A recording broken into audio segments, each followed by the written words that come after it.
يا نفس إن لم تظفري لا تجزعي.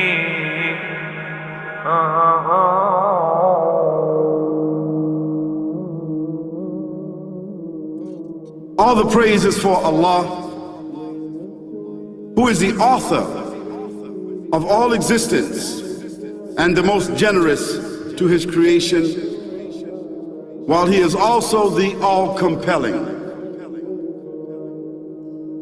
He is the only one worthy of our worship, having no partners, no associates, no sons, no daughters, no one whom he must consult, and no one or anything which has any comparison with him. All the praise is for Allah, who is the King of all who claim sovereignty, the only one who has the right to legislate for his creatures. He is the giver of life. He is the causer of death, while death has no effect upon him, because he is the ever-living, the self-subsisting, the eternal and the only absolute. All the praise is for Allah, who has power over all things, and there is in reality no power and no strength, no influence to cause benefit or detriment except through him. It is he who created this complex world, the seen and the unseen, the evident and the speculative, the earth and all that is on it and everything that is in it. It is he who sent his messengers and prophets, alayhimus salam, with the common message of strict monotheism, which simply means that there's absolutely no one worthy of worship, no one worthy of our obedience except the Almighty, the One, the Absolute, and who has no partners. The earlier messages which changed the world in the area in which the prophets were sent, those messages we know have changed, and even the prophets who brought them, their names are now lost. We just know in general because Allah told us in the Quran, وَلَقَدْ بَعَثْنَا فِي كُلِّ أُمَّةٍ رَسُولًا أَنْ يَعْبُدُوا اللَّهَ وَاجْتَنِبُوا الطَّاغُوتَ. I've sent to every nation a messenger, calling people to worship Allah alone and to avoid the worship of false gods. This essential message has been preserved in Islam in a way that it was never preserved before. Not because the message was different, because it was the same message, but because of the fact that there would be no other prophets who would come after Muhammad sallallahu alaihi wasallam. So therefore that message now had to be protected. It had to be preserved in a way none of the earlier messages were preserved. I'm an atheist. What you say you have come to know 40 years back, and what you call the Big Bang is already mentioned in the book which I read, the glorious Quran. It's mentioned 1400 years ago in Surah Anbiya, chapter number 21, verse number 30, which says, Avalam yaral lazina kafaru. Do not the unbelievers see anna samawati wal arda kanat ratkan fataqnahuma, that the heaven and the earth were joined together and we clove them asunder. What you're talking about, the Big Bang, I try and imagine compressing a spring. I push it closer and closer and closer together so it's smaller and smaller and smaller, and I've stored a tremendous amount of energy in that spring, and when I let it go, it bursts out, it bursts out, it bursts out. the creation of the universe, which you came to know 40 years back, is already mentioned in this book, the glorious Quran, 1400 years ago. Who could have mentioned that in the Quran? So the atheists will say, maybe someone wrote, maybe it's a fluke, maybe it's a guesswork. A human being, regardless of who they are, or where they are, or what they do, will have this curiosity. They'll want to know, why am I here? How did I get here? And do I have a purpose? And if so, what is it? The only one who would really be able to answer that question would be the Creator himself. If there is a Creator, it would be up to him to tell us why we were created and what he expects from us and what this life is really about. Allah has shown the people from the time of Adam until right now, has shown the people what he wants from them. And it's a very simple thing, and that is that worship be for him alone without any partners. In fact, we know this life to be a test from Almighty God. That's why we're born, and that's why we die, because there has to be a beginning and an end for us to be tested on. The next life, after this life, no one will ever die again. A bad person or a good person. Both are brought back and they continue to live in the next life, either in good shape or not so good shape, depending on how they did on the test. The worship of the God of Abraham, that was what was taught by these prophets. The Lord of the Arsh and Kursi. We're talking about the Lord of the worlds. Alhamdulillah Rabbil Alameen. We're talking about the Lord of the entire universe and beyond.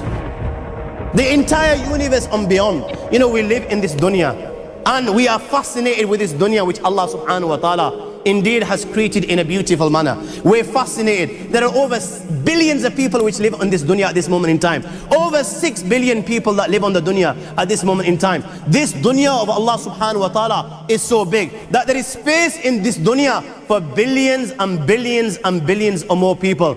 But what is this dunya in comparison to what Allah subhanahu wa ta'ala has created out there? This dunya is insignificant. This dunya is meaningless to Allah. It means nothing. It is worthless. So worthless, compare it with the sun. The sun is one star. You know more science than me. You'll be able to tell me better. Take this planet Earth and you place it inside the sun, and you will be able to place 1.3 million Earths in the sun. 1.3 million Earths in the sun. Allahu Akbar. Allah is the greatest. The sun is one star. One star. There are stars out there which are millions of times bigger than the sun.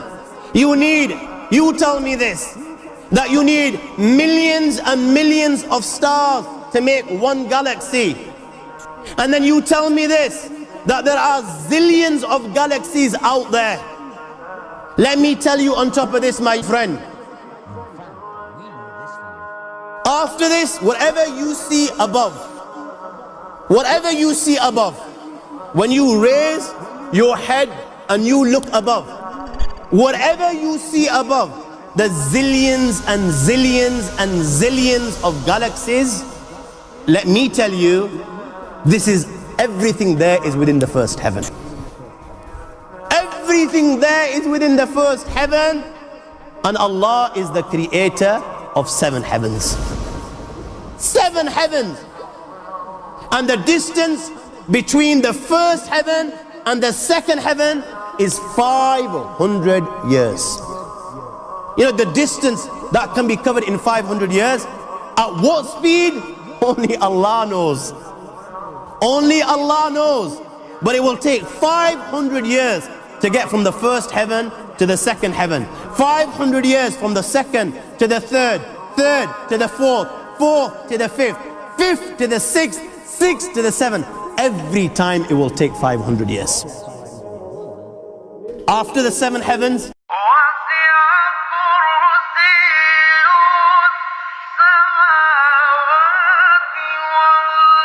وَسِعَ كُرْسِيُّهُ السَّمَاوَاتِ وَالْأَرْضِ. You all read the Ayat al Kursi. You all know the Ayat al Kursi. After this, you have the Kursi of Allah. You have the chair of Allah subhanahu wa ta'ala. You know these 7 heavens that we've just talked about, in comparison to the Kursi of Allah, they're non-existent. They're meaningless. Rasulullah ﷺ has given an example in a hadith just to give us a little bit of understanding with regards to the 7 heavens in comparison to the Kursi of Allah. Take a ring from your finger, take it off, the small ring that you have, and place it, let's say, in a desert, the Sahara Desert. It's the biggest desert in the world.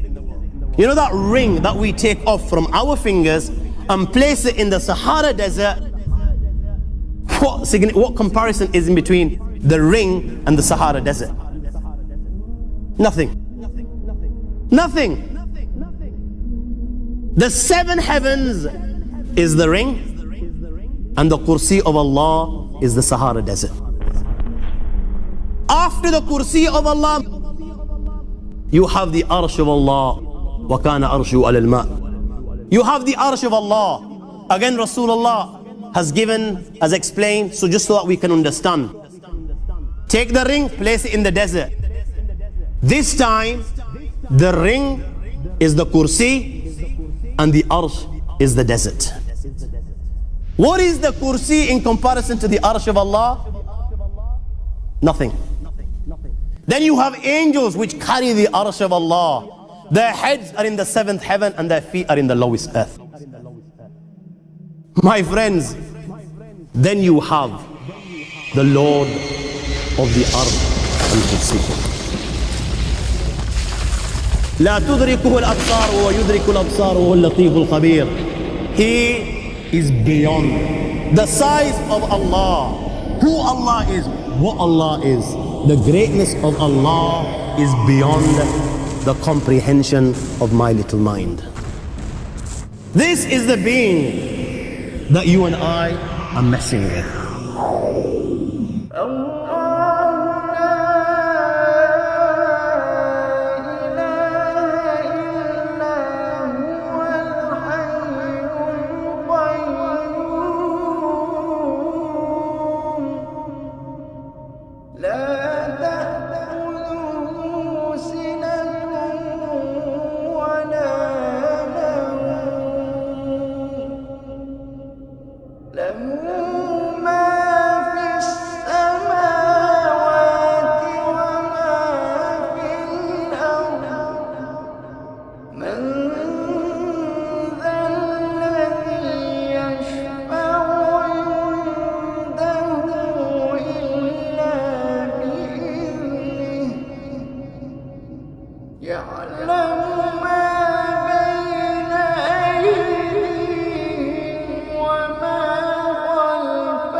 وهو